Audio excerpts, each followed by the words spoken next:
बच्चों, कैसे हैं आप सभी? आई होप अच्छे होंगे, राइट। चलिए, मैं गीता प्रजापति चैनल पे आप सभी बच्चों का स्वागत करती हूँ और आज मैं आपके लिए लेके एक्सरसाइज 3.3 का क्वेश्चन नंबर 3 का 6 पार्ट, जो कि इंपॉर्टेंट है, तो प्लीज ध्यान समझिएगा और साथ ही लाइक शेयर करना मत भूलिएगा। ओके बच्चों, आइए स्टार्ट करते हैं। देखिए क्या कहना है इस क्वेश्चन में। 5 वर्ष बाद जेकब की आयु उसके पुत्र की आयु से 3 गुनी हो जाएगी, राइट। 5 वर्ष पूर्व जेकब की आयु उसके पुत्र की आयु से 7 गुनी थी। अब हमें इन दोनों की वर्तमान आयु ज्ञात करनी है, तो जेकब की आयु भी ज्ञात करनी है और साथ ही उसके पुत्र की आयु भी ज्ञात करनी है। अब देखो बच्चों, यहाँ पे थोड़ा सा मैं आपको हिंट देती हूँ, क्योंकि हमें पूर्व और पश्चात, मतलब बाद शब्द आ रहा है और पूर्व, तो इससे रिलेटेड कुछ साइन होते हैं, हमेशा ध्यान रखिएगा, क्योंकि ये जो आयु वाले वर्ष वाले सम होते हैं, इसमें आपको हमेशा काम आएगा।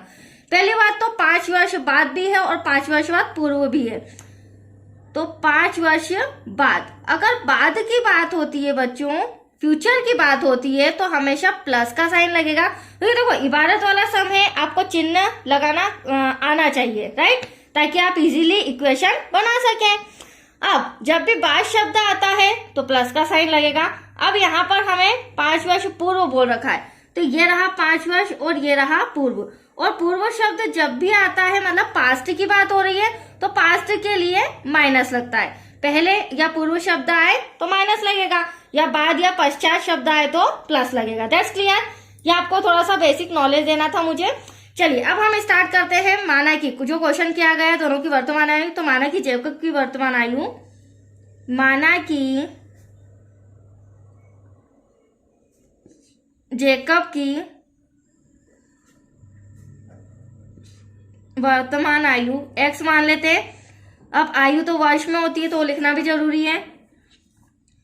फिर हमें बताना है जेकब के पुत्र की वर्तमान आयु। तो जेकब को हमने x माना, तो पुत्र को क्या मान लेंगे बच्चों? y वर्ष। Any doubt?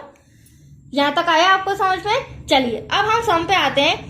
5 वर्ष बाद जेकब की आयु, तो हमने तो भी वर्तमान आयु निकाली है, अब हम 5 वर्ष बाद जेकब की आयु और उसके पुत्र की आयु निकाल लेते हैं। तो यहाँ लिखना पड़ेगा हमें पहले। अब हम निकालेंगे 5 वर्ष बाद, तो ध्यान से समझिएगा। 5 वर्ष बाद जेकब की आयु, तो आज जेकब की आयु वर्तमान में कितनी है बच्चों? x वर्ष है, राइट। अब 5 वर्ष बाद कहा गया है, तो ये रहा 5 और बाद शब्द आ रहा है, मतलब प्लस का साइन, जो कि मैंने अभी आपको बेसिक पॉइंट समझाया था।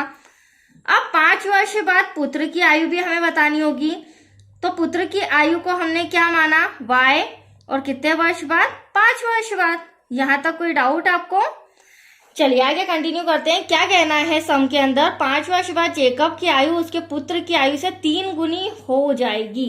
फ्यूचर की बात आ रही है, और कितने गुनी? 3 गुनी, मतलब 3 का गुणा करना है। तो यहाँ पर ध्यान से समझिए, मैं फिर से एक्सप्लेन करती हूँ। 5 वर्ष बाद जेकब की आयु, ये रही जेकब की आयु, उसके पुत्र की आयु की, ये रही उसके पुत्र की आयु, तो पुत्र 5 वर्ष बाद जेकब की आयु उसके पुत्र की आयु की 3 गुनी रह जाएगी। तो आपको है ना पुत्र की आयु में 3 का मल्टीप्लाई करना है, बस इतना सा ध्यान रखना है, राइट। चलिए ये तो हो गया x + 5, ब्रैकेट सोल्व करेंगे, 3y आएगा, यहाँ आ जाएगा 3 × 5 = 15। फिर xy एक तरफ, बिना xy वाला एक तरफ, प्लस का 3y इधर आके माइनस का हो जाएगा। 15 ऐसा का ऐसा, प्लस का 5 उधर जाके माइनस का हो जाएगा, क्योंकि अब हमें तो फर्स्ट इक्वेशन बनानी है। तो x - 3y, 15 में से 5 गया, बचा 10, बड़ी संख्या प्लस की है। यह आ गया हमारा समीकरण नंबर फर्स्ट। Any doubt? चलिए अब हम सेकेंड लाइन से सेकेंड इक्वेशन बनाते हैं। अब हमें 5 वर्ष पूर्व कहा गया है, मतलब पहले, तो 5 वर्ष पहले जेकब की आयु और उसके पुत्र की आयु 7 गुनी थी, तो हम पहले 5 वर्ष पूर्व निकाल लेते हैं। तो वो हम यहाँ पर सॉल्व कर लेते हैं बच्चों, क्योंकि हमें सेकेंड इक्वेशन बनानी है, राइट। हाँ देखिए 5 वर्ष पूर्व जेकब की आयु, तो आज जेकब की आयु कितनी है बच्चों? x। कितने वर्ष पूर्व? 5 पूर्व बोला गया है, तो माइनस का साइन। That's clear.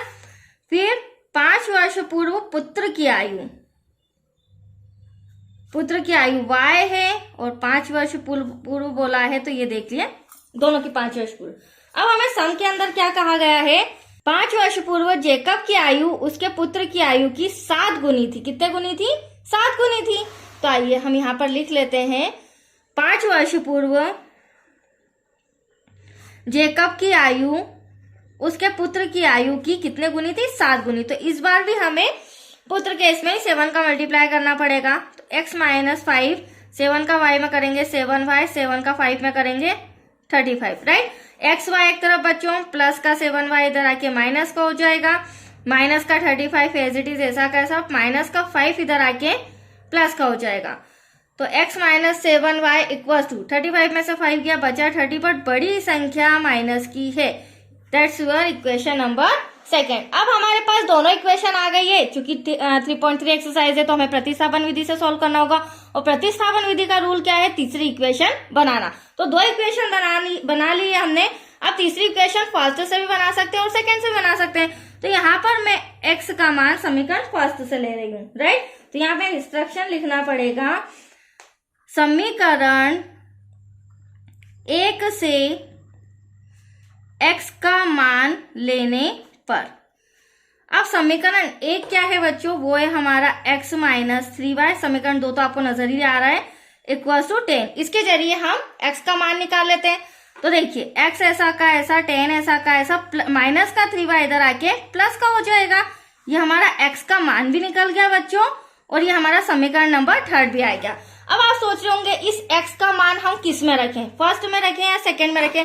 तो हमेशा ध्यान रखना, यदि आपने समीकरण फर्स्ट से x या y का मान निकाला है सेकंड में रखेंगे, यदि समीकरण सेकंड से आपने x या y का मान निकाला है तो फर्स्ट में रखेंगे। That's clear.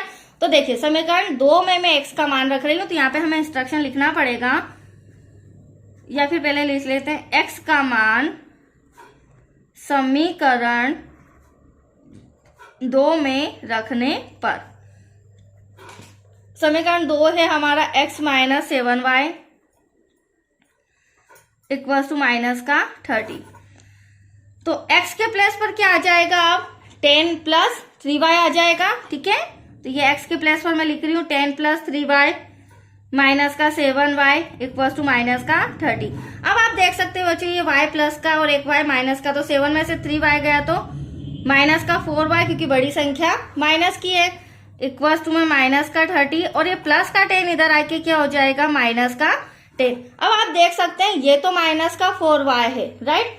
थोड़ा सा, हाँ, ये तो हमारा माइनस का 4y है, और ये क्या है? माइनस माइनस प्लस हो जाएगा। तो एटलीस्ट ये माइनस का 4y और 30 और 10 क्या हो जाएगा? माइनस का 40। तो माइनस से माइनस कैंसल, और हम फटाफट y की वैल्यू निकाल लेते हैं, ठीक है। तो यहाँ लिख लेते हैं हम y इक्वल टू क्या आ जाएगा बच्चों? 40 डिवाइड में 4, कैंसल करेंगे तो 10। अब ये 10 क्या आया है?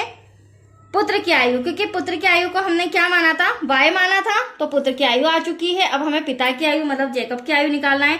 तो y का मान हमेशा ध्यान रखिएगा समीकरण 3 में रखेंगे। किस में रखेंगे बच्चों? समीकरण 3 में रखने पर। और समीकरण 3 अभी मैंने आपके सामने क्या बताया था, क्या निकाला था हमने? x equal to 10 plus 3y। तो यहाँ पर हम लिख लेते हैं x इक्वल टू, देखिए समीकरण 3 है x equal to 10 plus 3y। अब आप देख सकते हैं x ऐसा का ऐसा, 10 ऐसा का ऐसा, प्लस 3, और y के प्लेस पर अब मैं आपके सामने क्या लिख रही हूँ? 10 लिख रही हूँ। That's clear. x equal to 10 multiply करेंगे बच्चों, 3 का तो 30 हो जाएगा। Any doubt? अब x इक्वल टू क्या हो जाएगा? 30 और 1 40। That's your answer. तो यहाँ हम लिखेंगे जेकब की वर्तमान आयु, क्योंकि जेकब को हमने क्या सोचा था, क्या माना था? x माना था। x equal to 40 years. Then पुत्र की वर्तमान आयु, तो पुत्र की वर्तमान आयु हो जाएगी आपकी y इक्वल टू 10 वर्ष। तो आया आपको समझ में? That's your answer. ये सम हो चुका है कंप्लीट, बट थोड़ा सा बड़ा है, तो प्लीज ध्यान समझिएगा। वैसे तो मैंने बहुत इजी लैंग्वेज में समझाया है, राइट बच्चों। अब नेक्स्ट वीडियो मिलेगा आपको क्वेश्चन नंबर फर्स्ट एक्सरसाइज 3.4।